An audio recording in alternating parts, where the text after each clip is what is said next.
Down to Rio. I was so eager to be gone from New York that I did not bother about the weather forecast, but went the moment I was ready. I did not wait for a propitious breeze, being determined to go no matter what the conditions.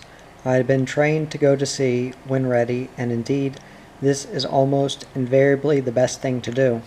If one waits for the right conditions, one may wait a long time, and then carry the good wind scarce out of the harbor.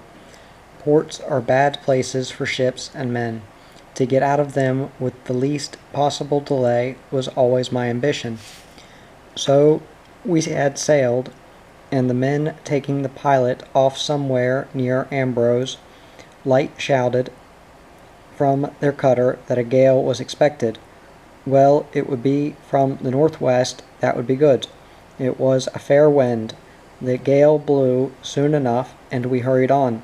I gave her good sail, and let her blow off the land, standing out to the eastward without bothering about going to the south, and let the warmth of the Gulf Stream melt the ice from her and all the frozen snow that dynamite could not shift from the scuppers.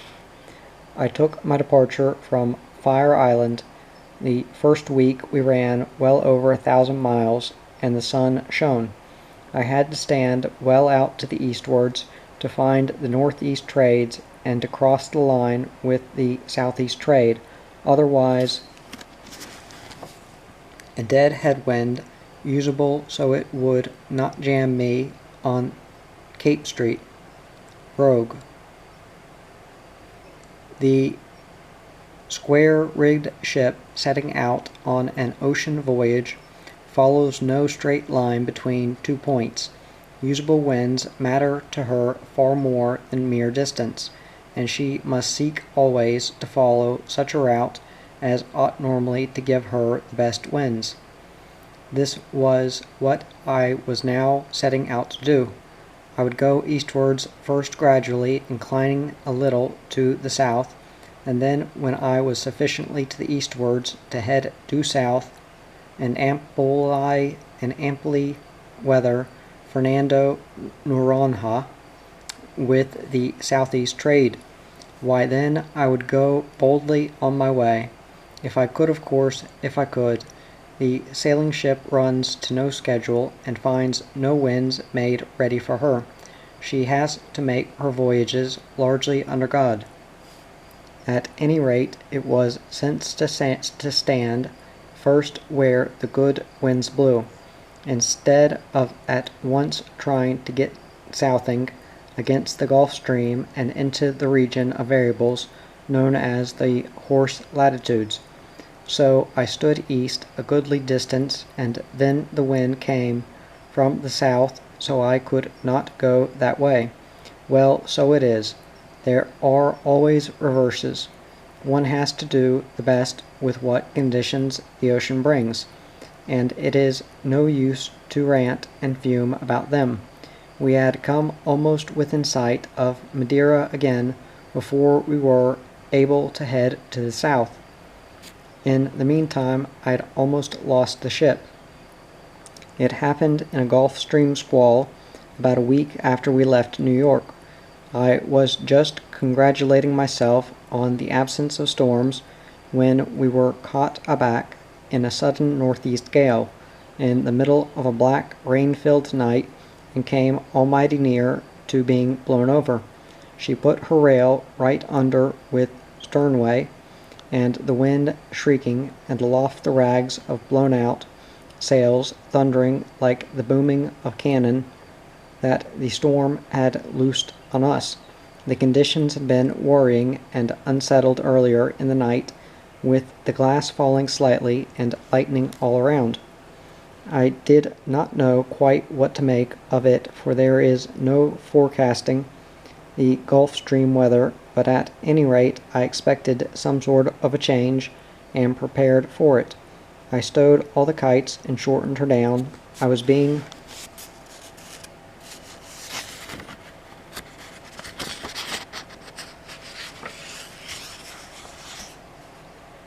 cautious, or thought I was, As it turned out, I was not cautious enough. Then the wind changed lightly to the southward, and I wore round to stand east, thinking that this was perhaps the change that had been indicated. But we were scarcely round before the wind, with one mighty terrifying blast, came with hell force out of the northeast again, solid and dreadful. Flat aback, it was all hands then, with a vengeance. I did not see how the rigging could stand it. The fore and main topgallants and some other sail, unidentifiable at the moment, blew to pieces at once, which was as well. The rain poured, the wind screamed. Both binnacle lights blew out. She would not pay off. Under these conditions I had at once to get the ship before the wind again, since it was now directly blowing upon the mast and yards from ahead of them, and they were not stayed to take any such strain. They were carefully put up and secured and stayed to take the wind upon their after surfaces, and it was my job to keep it there. I got the spanker off her with all possible speed, but it came in hard, and squared the mizzen yards, leaving the fore and main aback. I tried to get the yards down, but they would not come. I did not use the helm for fear of the rudder being crushed from its pintless by the weight of the sea, for it, like the sails, was designed to run and work with the elements, and not against them. With the after yards squared and the fore aback, she canted herself without the helm, though the sprays broke high over the poop and heavily over her. I had to cant her round until the after yards filled, backing her into the wind, and then I could regain control. It seemed to take a long, long time, but she came. Good ship, she came. She seemed to know what was expected of her, and maybe thought, what in God's name is that fool doing with me now? Everything stood once a few sails had gone. She yielded nothing. She canted round and filled her after sails, and still turning, shivered the canvas of the fore and main. So she hung a moment and began to gather headway. I could use the helm then, and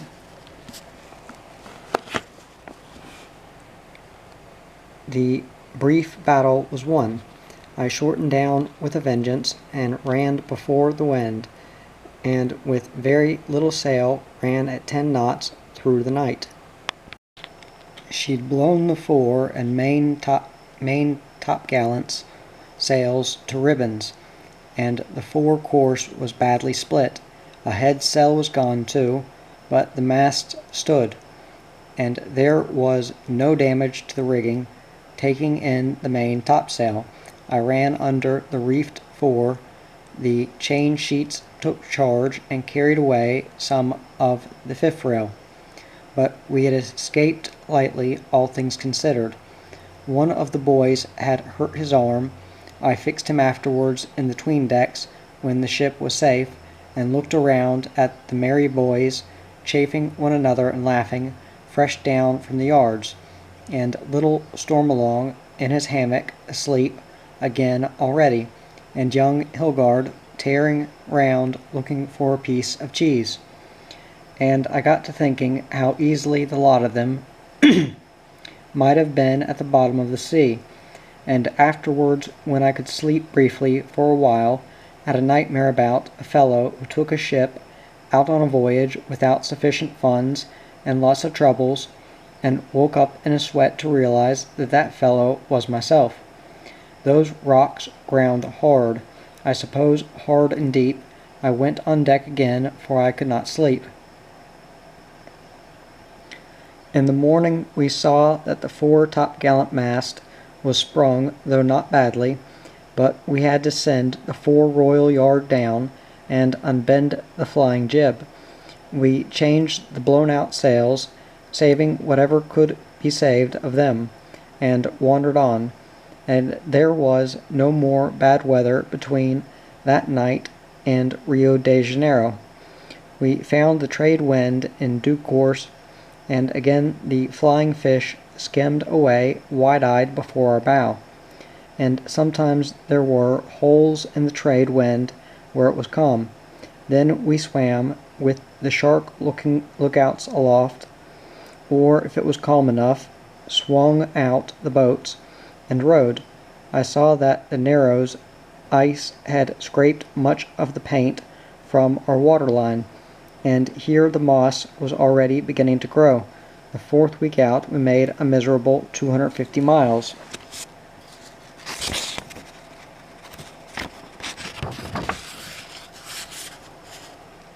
But after that the trade was kinder. We were on the line in 36 days and saw there a four-engined flying boat roaring out of the daybreak from Natal in Brazil towards Africa. It had left Brazil probably the previous evening and would reach Africa that night. But what then? It would only turn round and go back again. It was a big and noisy thing, and though its silver sides shone in the first rays of the sun, it was not beautiful as it flew so low. It seemed to me a man-made, contemptuous thing, a noisy challenge to the elements. It had no place in the sky as a bird has, and no place in the sea as a ship has. It was a roaring, mechanical incongruity, able to fly. It was full of letters about business, I suppose, doubtless all very important. We rolled along into the South Atlantic morning, and in the quiet night after the full day rolled along still. One becomes accustomed quickly to the grace of a sailing ship's gentle motion, but there are times when a full sense of the beauty of it, and the adventure too, strikes one afresh. That night, for instance, with the black sky all gold-studded, and the black shapes of the wind-filled sails all rolling, and at the bows the sound of the sea spray swept aside, protesting softly and lulling when it sees the sails into a murmur, and aft the soft light of the straight clean wake as if it were something we were bringing with us, this slender ribbon of bubbling light of the sea trodden down, a luminous bearing from the distant land thousands of miles behind. Land, is there such a place? Out here the quiet pulse of the ocean beats gentle and dormant, as if there were all sea and no land, as if time did not exist and space were still, a confusion to be assembled. It seemed as if we, in our small creation of iron and wood and cordage, had drifted there, out of some other world, alone there, alone, and to stay alone, and there was no beginning, and there would be no end. A burst of accordion music and of laughter from the 'tween decks breaks the illusion, and always the morning comes. We were lucky on the line, the doldrums were not bad, we scarcely lost steerage way, and were a bare 4 days from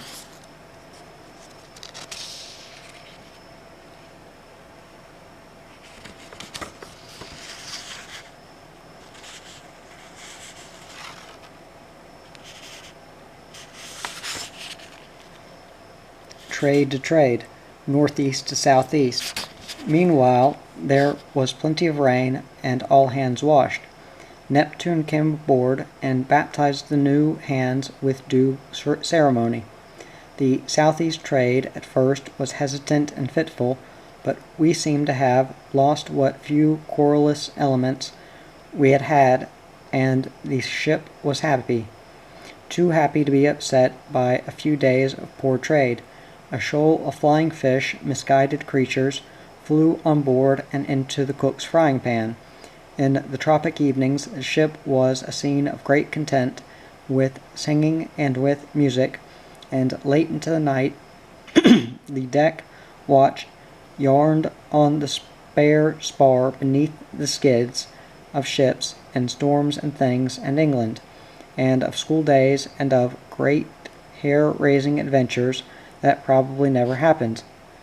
The young Americans had fitted in well, and the English boys had long become old mariners. The hard case with hair on his youthful chest waited anxiously for his voice to break, so that curses of the toughness of the beef might roll from his tongue a little more, as if he meant them. Nothing had wiped the grin from Stormalong's happy face since we left England. Nothing ever did. The southeast trade never did become much good. It was indeed rotten. We barely weathered Fernando Noronha, though we crossed the line well to windward of the St. Paul rocks, and we soon found ourselves carried by the current with the poor southerly wind and jambled on the Brazilian coast. Well, this perhaps lengthened the voyage, but it added to its interest. I did not go round and stand out to sea again, as the big ships do when they see the land. We drew only 12 feet, and I ghosted down. We saw the bottom sometimes, and the Brazilian beaches were within 5 miles, but we got along. What wind there was fluky and variable, but the current was in our favor. By Itamarca we came upon the fishing rafts, queer craft that are nothing but a few logs lightly lashed together in the rough shape of a boat, supporting a willowy mast whose gossamer sail is trimmed by shifting the mast in a plank cut with 5 steps. They carry 2 men and are steered by an oar. They have a roughly fashioned centerboard and sail quite well.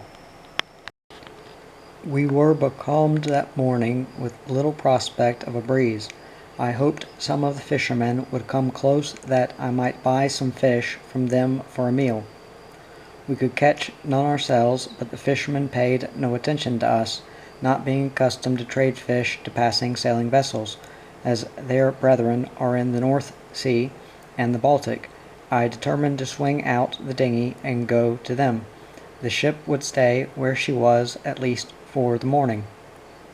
We swung out the dinghy, and with 2 of the Parma sailors set off towards the nearest fisherman. He must have thought we meant no good. He promptly made off, and it was some time before we came up with one of them.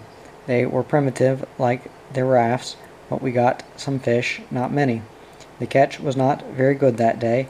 By the time we had been round to a few fishermen and collected a decent cargo of fish, we found ourselves near the land.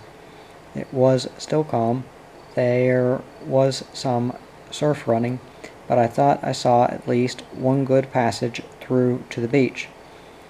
The palm-fringed beach looked very attractive that sunny morning. There might be some fruit there, I thought. There certainly should have been. We went in riding the surf easily, and soon had the dinghy pulled up on the sand. We found ourselves by a small village whose squalid huts stood facing the South Atlantic in an unkempt row, with the inhabitants sleeping in the shade in front of them. Nobody as much as looked up as we came in. I don't believe anybody even wakened.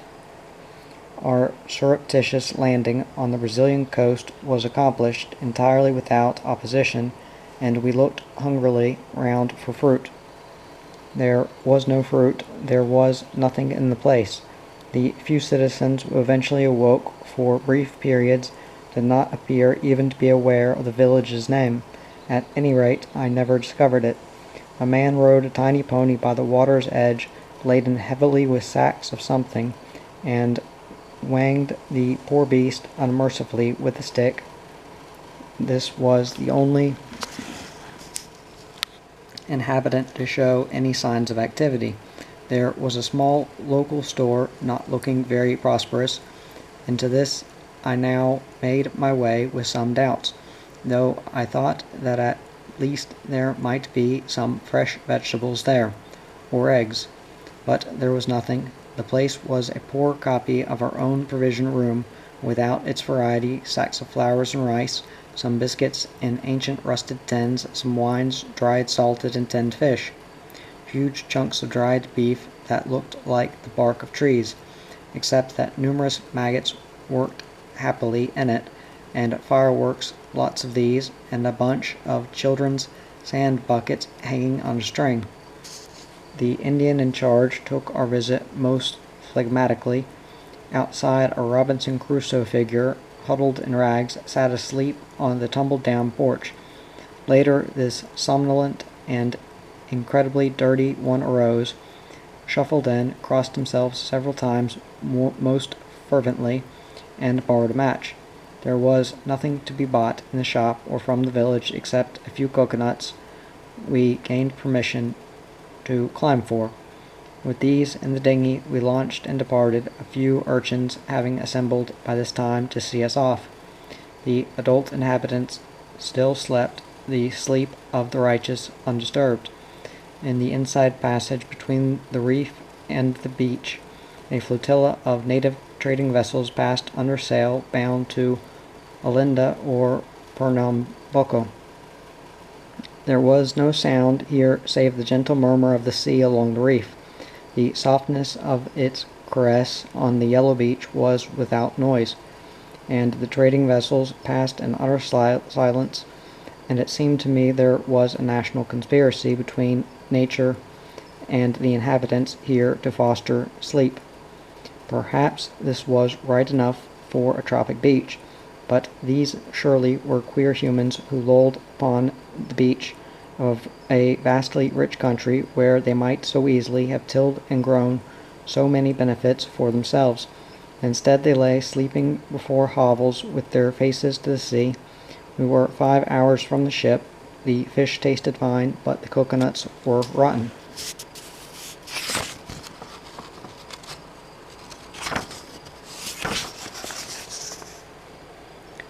Later a breeze came, and in the evening we were off Pernambuco, called Recife now, I believe to add to geographical confusion, watching the shipping going out and in, and gazing at the town and the big steamers of Europe coming out laden to their marks with the produce of Brazil. 20 miles away, the villagers, in all probability, still slept. We dribbled down the coast towards Rio with never a day of decent sailing. But it was warm and pleasant enough, and there was usually something to see. Big steamers now and then came over to shout "Hallo!" The Britishers, Tregenna and Viking Star, and the Italian Valderosa, among others. The Viking Star crossed our bows so close we must have sailed over her log. On the high bridge the officers stared down, all clad nicely in white uniforms. I stood barefooted on our poop, and there was not a shirt on deck except the steward's drying on a line. It blew one day, and it was sad to see the land birds driven out, fighting to stay above the sea but always going down, and once down never come up again.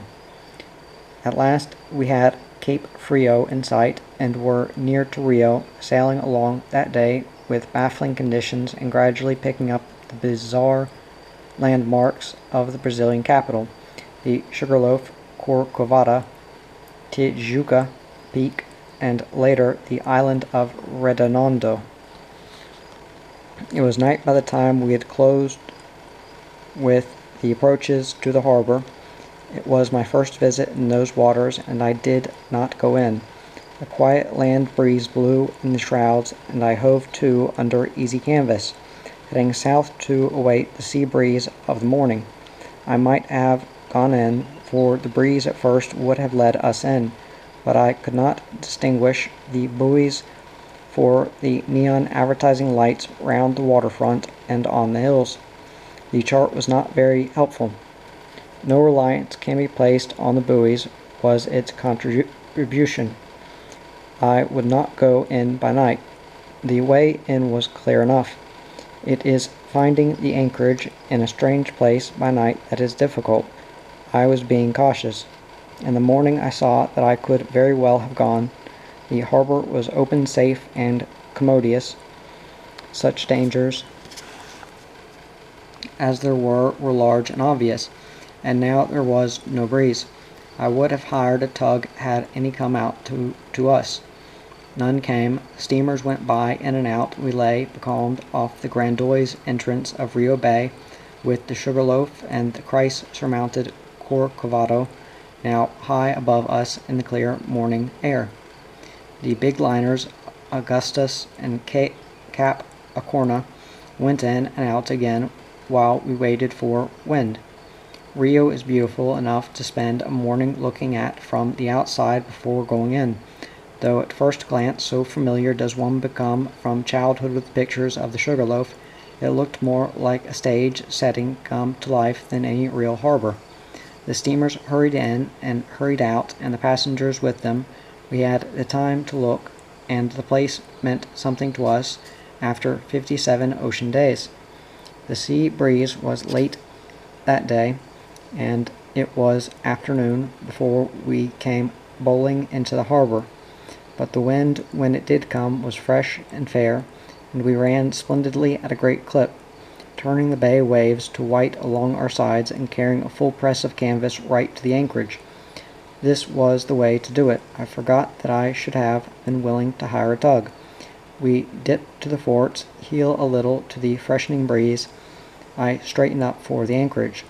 I see the big Brazilian school ship alongside, and there the Almirante Saldanha. They will be watching us. We are close up now off the Navy Yard. The port official's launch comes out, following us, wondering perhaps what we are going to do, what run right through the harbor. But the boys have been well schooled. A whistle blows, in come the royals and the top gallants. Immediately after them, then of course, are hauled up in a brace of shakes, and the fore and mizzen topsails follow them. Down helm, spanker to windward, haul down the headsails. She flies into the wind, back the mainyard. With the main topsail full aback, she comes to a stop within a moment. Let go. The anchor is down, and the back topsail pulls out the chain. With sternway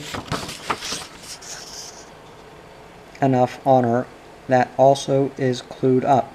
Then it is up and furl everything with a harbor stow. The officials are alongside and come on board complaining that we have a rope ladder instead of a gangway, and where is the certificate of deretization? Somehow or other, according to them, I appear to have brought the wrong papers from New York. I cleared the ship properly at the customs house and took all the papers they gave me, going carefully to the Brazilian consulate afterwards for their visas.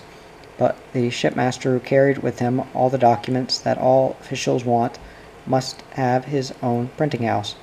It was Saturday afternoon, and we could not get our mail.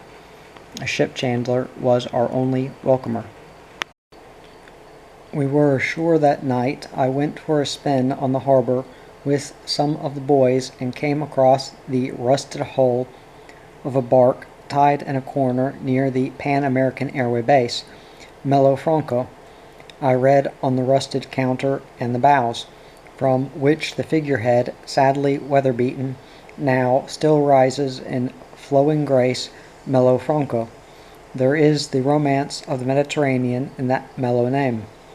I see old mariners on her deck, ear-ringed and fierce-mustachioed, with bandana kerchiefs about their swarthy heads long ago.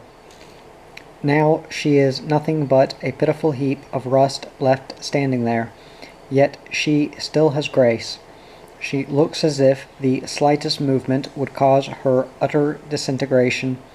She seems to have lain where she is for years, neglected in the sun, but there is a quiet sea kindliness about her still. By the blockless bumpkins and the rusted rail, one may sense some dim echo from her seafaring past. I wonder what she has been, in what ports. Probably for years some plodding lime-juice bark carrying prosaic cargoes round Good Hope, and the Horn. The nitrate ports would know her, the Cape, Australia, and Pacific slope. She has beaten the ocean over many 100,000 miles and seen much, and here at last she lies in the sun, abandoned by the Brazilians. But had I sailed all this way to gaze upon the poor hulk of a worn-out bark, I must see something of the city too. Cities are so much the same, only their natural settings in some instances are different. Rio is as full of streets and people as any other place, all absorbed in their own affairs, dodging traffic and so on, taking an interest in politics and going to the cinema. I noticed the foul odor of excrement by the landing steps, and was jostled in the ferry throng, and got to thinking about the open sea and that bark.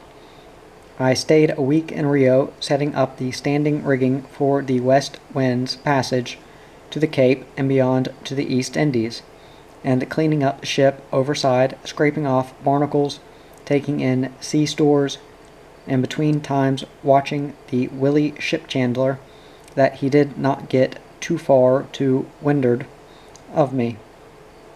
A ship chandler in a foreign port is apt to regard stray ships as blown in for his benefit, and he seeks at once to extract as much profit as he can out of their visits. If the vessel is officially described as a yacht, look out. It is far better than to do your own buying, but at that, too, you will be shamelessly exploited. You cannot speak the language of all the ports you visit.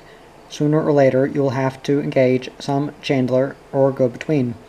There are gentlemen of that calling, of the highest moral standards, who doubtless make fine husbands and good fathers, and possibly here and there pillars of the church. But watch them mariners, they will have no mercy on you. From the moment you anchor is down until you are ready to depart. Watch what they send on board. Check what they give you. Keep an eagle eye on their bills. A yacht, be she what she may, is to them the best of prey, and yachts they have been taught to find, all too often, either an owner who can be easily fleeced, or a paid employee who can readily be got to connive at felony. It is an ancient practice of most ports, affecting not only yachts. The whole business of providing and storing ships is too often riddled with graft and sharp practice, not always of course. I make no sweeping assertions of ugliness against the chandlery firms of the big ports, most of which carry on well-established business on sound enough lines, and from which the same degree of good faith may be expected as exists in the rest of the business world, rather more indeed. But my case against a certain type of so-called ship chandler is that his only purpose is to profit as much as possible from his inefficient services as buying agent for the ship, carrying little or no stock himself, and therefore little risk. His sole service is to buy what the ship orders as cheaply as possible and sell it as dearly. Mr. Rio Chandler was the worst of the whole voyage, a melancholy ghoul of sad and cadaverous aspect, with a dried death's head, cold-eyed, thin-lipped atop a scrawny neck. He seemed to me to have 1 foot deep in the grave, and both hands grasping, not at anything to lift him from that grave. No, just money, ship's money, my money, that I had earned hard and needed so badly. I was going ashore. Would I care to go in his boat? If I did, I'd have the bill for the trip out as well as his trip in and my own. There were few formalities to be observed for such a vessel, a few forms to fill to get a clearance. These he would look after in consideration of having the ship's business. It was no bother, but I saw an item on his bill presented on the eve of sailing that read agency charge of 10. I well knew this to be a far greater sum than the gentleman would ordinarily earn in a fortnight, but the ink with which he scrawled that item on my bill was a total loss to him. Maybe he has read in the newspapers about the millionaire. This buying the needs of ships in ports is indeed a difficult and often a nasty business. The requirements of a ship are so particular and diverse, and she has usually so little time in which to meet them, that there has been in all maritime history much chicanery and plain thieving on the financial side of her visits to strange places, compared with the narrow, grasping mind of a ship chandler of the poorer type. A storm at sea is the breath of heaven in 2 years of sailing. No ocean, no reef, no calm, no storm ever bothered me half so much as one visit to a civilized port. It takes a clever housewife 20 years to learn to buy properly the requirements of a house in one place. How then can ships possibly cope with the problem in all ports? Great lines may be by building up their own organizations, but the wandering casual ship, the tramp, the coaster being delivered somewhere, the long voyage yacht, these cannot. Buying is not an art, not by any means. It is a cold and miserable business of the handicapped pitting of the purchaser's wits against the seller's, with the odds mostly on the seller's side, a thankless and laborious accumulation of what is needed from the vast mass of the indifferent, the paltry, and the bad offered. A horrible haggling affair, with nothing whatever to recommend it save its necessity to our mode of life. One of the grandest things about our sea life was the entire absence of the profit motive, and my first act upon leaving all ports was to fling in the sea whatever of their paltry coinage remained in my pockets, usually about 3 pence or 5 cents. I see I have wasted a lot of space about nothing, but that Rio ship chandler made me angry. It is hard to keep some faith in human beings. I saw little of Rio. There is a lot to do in looking after a ship, and 26 human beings. The boys had leave each watch a day, and managed to see something. I did not get to the Sugarloaf or the Corcovado, or anywhere. One suburban tram trip was the extent of my peregrinations. It had early been obvious that I was to see little of the big ports on that voyage. Well, I proposed going to as few of them as possible. They can be reached in any vessel. I missed again, and was to miss even more during the rest of the voyage, the presence of any real second in command. My mate was a good sailor at sea. I had no one to take the boys.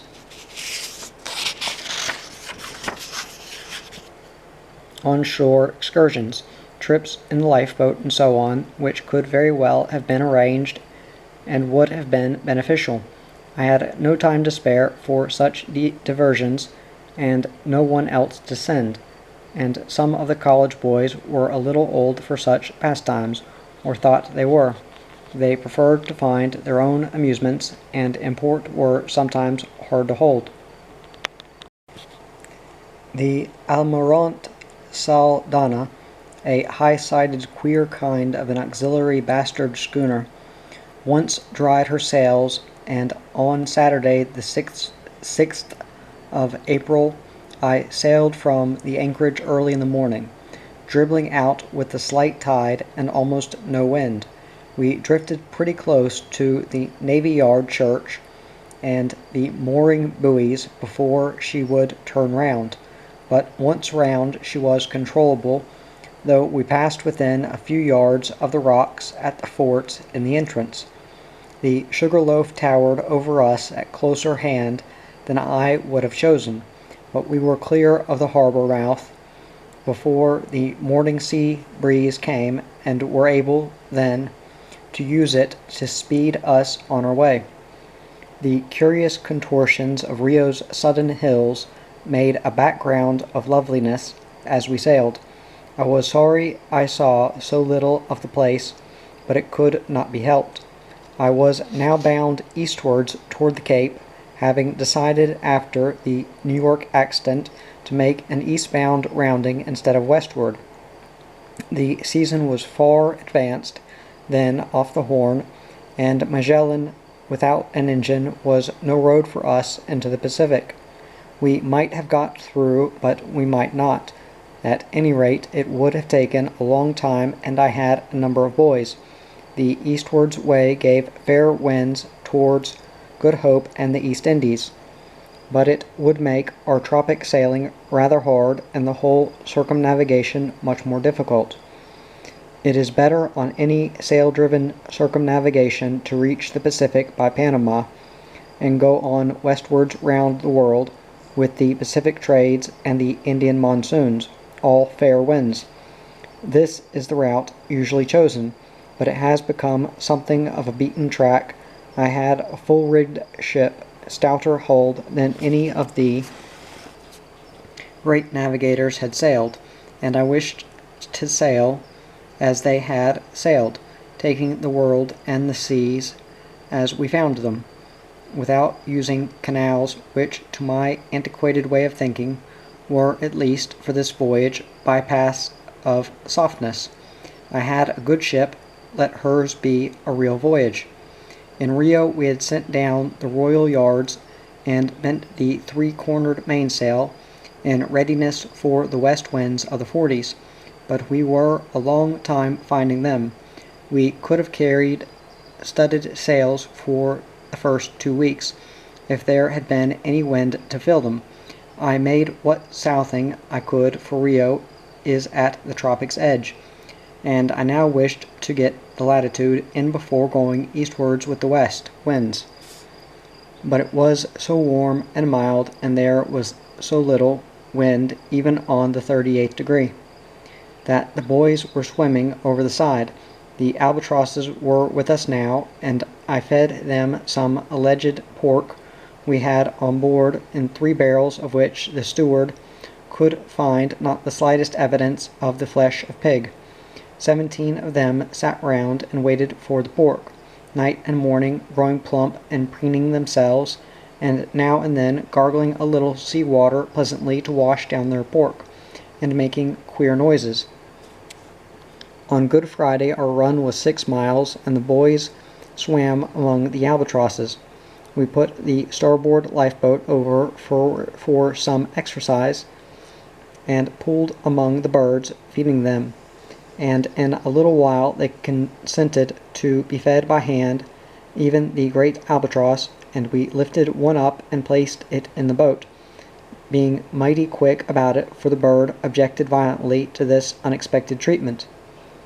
Poor bird, it had reason enough, for it was not in the boat a moment before it threw up all its pork and was most disgustingly seasick.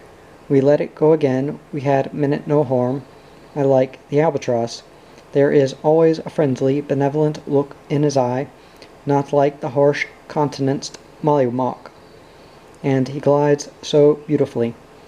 I never tired of watching them in high wind or in calm, how they take off and come down like airplanes, landing at low speed and skidding on their feet thrust out like a lowered undercarriage, and reach flying speed for the takeoff by a laborious and ungainly run on the surface of the water, in which their sterns wobble gracelessly from side to side, and their great webbed feet hit the water plop, plop, plop. They seem to hold committee meetings together, sometimes in the calms, seated all together and discussing some weighty matter most learnedly, and they make noises at each other sometimes too, and fight, though seemingly only about food, and then briefly, and scratch each other's head with their strong curved beaks, and in their graceful flight skim the water often so closely that their wingtips touch, but this does not incommode them, and every part of their body presents a controllable surface in their flying, and needed applied violently sometimes, at almost every bank and turn. How little control have airplanes in comparison. No wonder they're sometimes still break mysteriously in the sky. I often saw the albatross, meeting an eddy, suddenly work all his controls so swiftly and so greatly that any airplane venturing to use its maneuvering surfaces with a fifth of the effort would rip off its wings, and I wondered if this master flyer, with his thousands of years of development, finds equilibrium in the air sometimes so difficult. Where is proud man? I have seen mollymocks crash in the eddies from our sails, and they are the next best flyers to the albatross, but I never saw an albatross make a landing when he did not intend. We had been 6 months on the voyage from England, and were 19 days out from Rio before we came to Tristan da Cunha, the first out-of-the-way island on our route. The day was so thick with cloud and haze we almost passed by without seeing the island, for the high land was covered with cloud. We were quite close before we saw the land, low down on the sea. I had hoped to touch there, but it was late in the day, with the glass falling and the weather threatening, so I stood as close as I dared, with the wind turning slowly into an onshore breeze, and with the last of the daylight wore round to stand out to sea. While we were actually in the act of wearing ship, I saw 2 boats coming out, tossing in the steep seas quite close to us. They were the islanders. I did not think they would try it so late in the day, and with the sea so lively. I backed the main yard and waited for them. There were 23 men in an old ship's lifeboat, painted brown, and a canvas whaleboat. They had difficulty in getting alongside and nosed into the mizzen channels only long enough to put on board a parson in skirts and a skullcap, and a dark-visaged individual who said he was the chief, and began at once to beg for cigarettes and tobacco, and whatever else was going. Then he was violently seasick in the scuppers, but he still asked for tobacco. The parson said there were 166 people on the island, and the 167th was expected later that night. We were the 4th ship to visit them in 6 months, which, so far as he knew, was a record, though he had not been there long. The 4-masted bark Panap, outward bound to Australia, the cruising liner Empress of Australia, and a Dutch submarine had been there before us. The cruising liner only a few weeks earlier. They had, I gathered, been well supplied from the liner, but they still wanted whatever was going. This was natural enough, for they did not know when the next ship might visit them. I gave them sacks of flour, a bale of blankets, an old gramophone, books and papers, and cigarettes and tobacco. The boys also gave the people in the ship's boat what cigarettes they had and spare clothes.